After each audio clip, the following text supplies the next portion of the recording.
Hey guys, welcome back to my channel. Welcome to anyone who's new here. My name is Retrenched. I am a registered South African nurse and I'm here on YouTube to document my life as a nurse in South Africa. If that is the type of content you would like to enjoy, please do hit the subscribe button and join. This is Nurse Z. Welcome to my OGs. Thank you so much you guys for always commenting and liking my videos, and please go ahead and like this particular video. It definitely does help in terms of my channel's growth.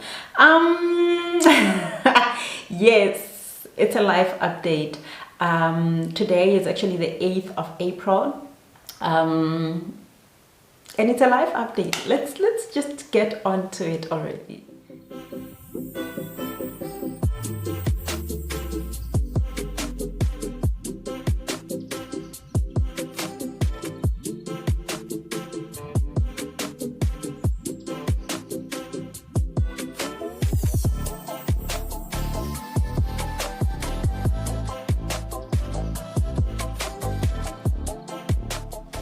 So today I am coming at you guys with a love letter, and I would like you guys to read this letter with me. This is my retrenchment letter. Yep, you heard me correctly. This right here is my retrenchment letter. For those who are new here, I would like to give you context, okay, where we are in terms of why does it seem like it's shocking news to other people. So I resigned at a job that I was in for 4 years, postgraduate school, of course. I resigned in 2020. Yes, I resigned in 2020 December, and in 2021 on the 1st of January I started a new job at the place where I recently received a retrenchment letter. And those who are OGs here knows how much I loved my job, how much I enjoyed my job. I've done a couple of vlogs showing and documenting what I was doing at my previous job, and yeah, I loved it, you guys. The number one thing that I'm going to say before we read this letter is I do not regret taking that offer when it was given to me, because the job that I was in, since I'm retrenched now, that job gave me the life that I have right now. It elevated my life in so many levels, in levels that I know for a fact that the job prior that wouldn't have been able to do that for me. So yeah, let us read this retrenchment letter and let's actually talk about it, okay? It says, strictly confidential, dated on the 14th of March 2022. Zanele Tekiso, professional nurse, Bujanala, MSM program. Dear Zanele, this letter serves to inform you that as of 31st of March 2022, your current contract of employment with the organization comes to an end. Accordingly, you were invited to attend the staff consultation meeting where the matter was comprehensively addressed.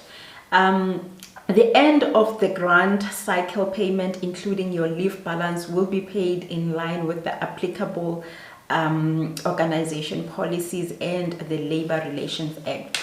The organization management also takes this opportunity to thank you for your efforts and wishes you all the best in your future endeavors. Yours sincerely, my lovely CEO or ex-CEO. But yeah, that's basically what my retrenchment letter says. That my contract ends or ended on the 31st of March. So as of the 31st of March, that meant I'm unemployed. So let me actually talk to you guys about it. You guys know that I recently bought a house. The house that I'm in right now, I bought it last year I moved in here when? I moved in here in October. Yes, I moved in here in October. Yeah, I remember very well, because I bought the house. I applied for the house in June and then I moved in October. So this is a fairly new house and it's a beautiful house in a beautiful neighborhood. It's in the suburbs, so it means it's a lot of money. I'm driving quite a mini SUV. I'm driving quite a pricey car as well, and I have a child. I'm a single parent and I am responsible for all my bills. Like from the smallest things to the biggest things, I'm responsible and there's no one else that is helping me. From being a mom, from being a home owner, a car owner, an employee, I'm basically responsible for anything that requires money that concerns my life and my daughter's life. So being retrenched only 1 year, 3 months into a new job, let me start by explaining why that happened, because for a lot of people it will not make sense. So I worked for an organization, right, an NGO to be precise.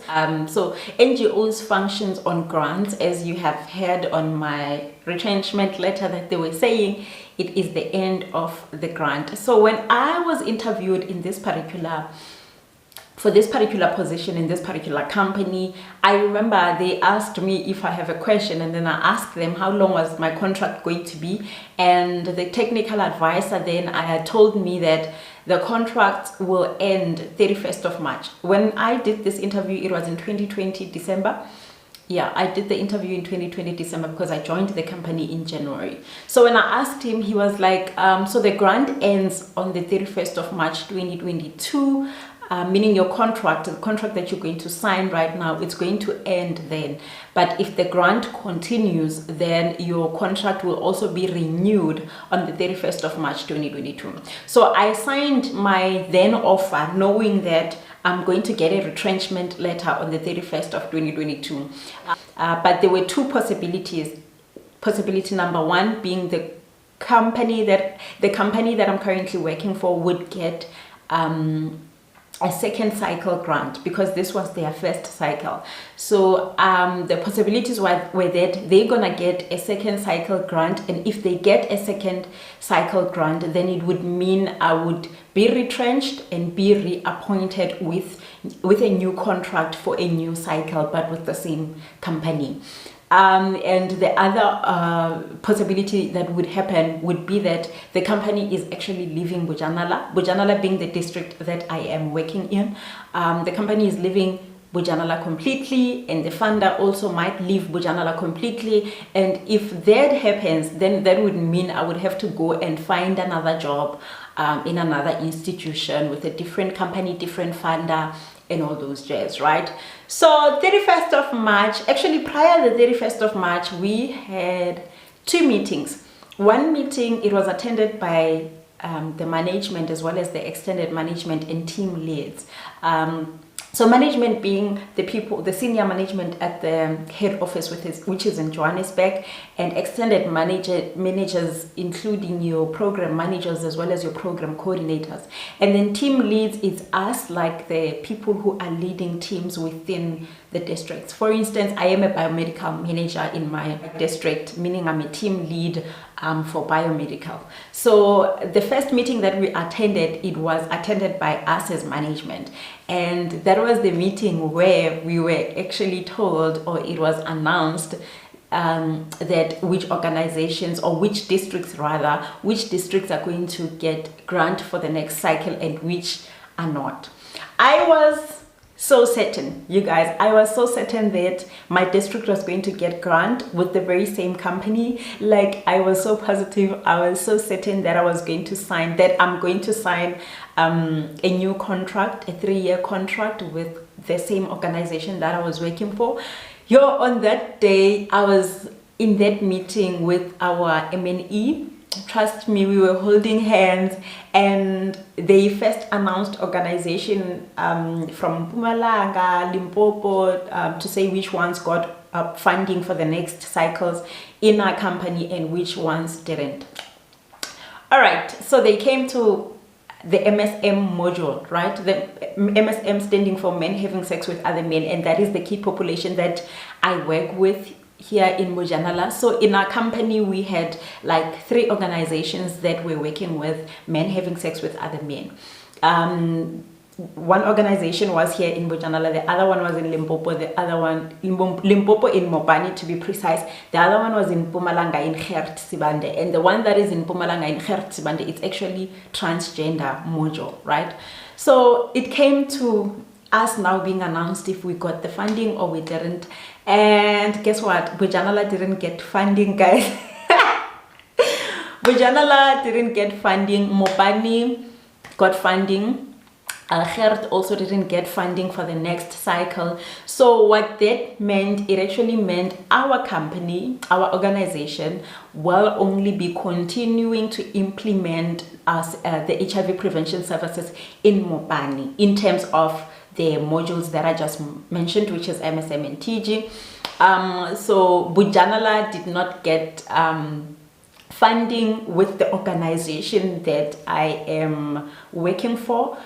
So it means we are parting ways with an organization that gave me a fair chance. I feel and I think this organization holds a very dear place into my heart because they hired me without an NGO or a private sector experience. They hired me and they gave me quite a fair offer in terms of money, in terms of salary. That was a fair offer for someone who walked out of government without an NGO experience. The reality is that here in NGOs nowadays, they actually want an NGO experience. They want a private sector experience.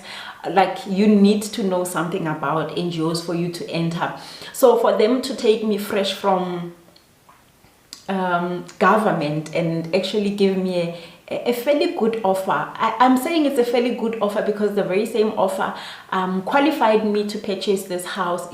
It helped me to upgrade my life, So yeah, I'm parting ways with that organization.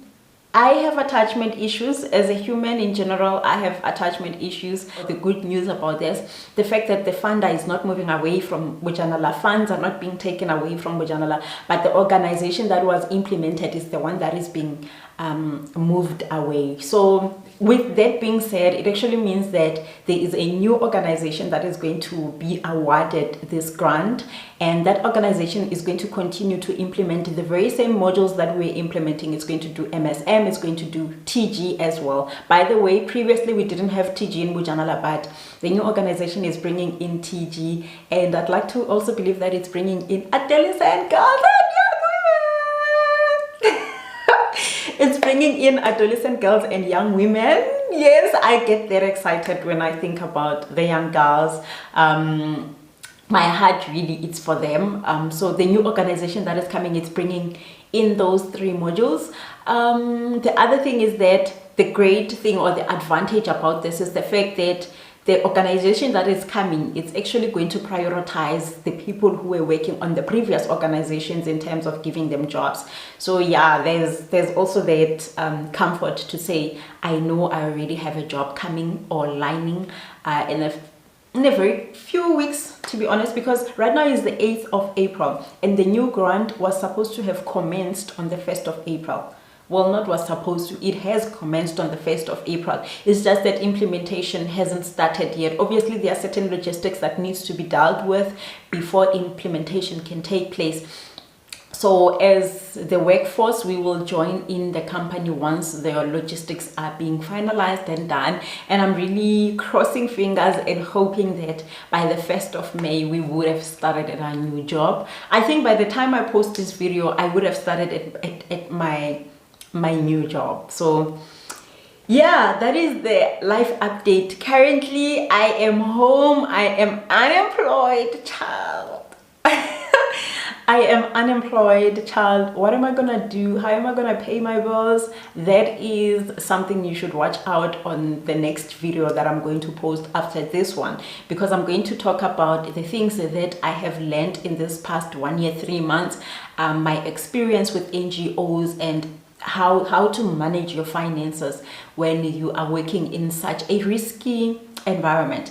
To be honest, NGOs are risky, child. They are not for the weak, okay? They are not for the faint-hearted. They are not for someone that loves comfort. They are not for someone that hates surprises, because yeah, this sector, it has a lot of surprises. It will surprise you quite a lot.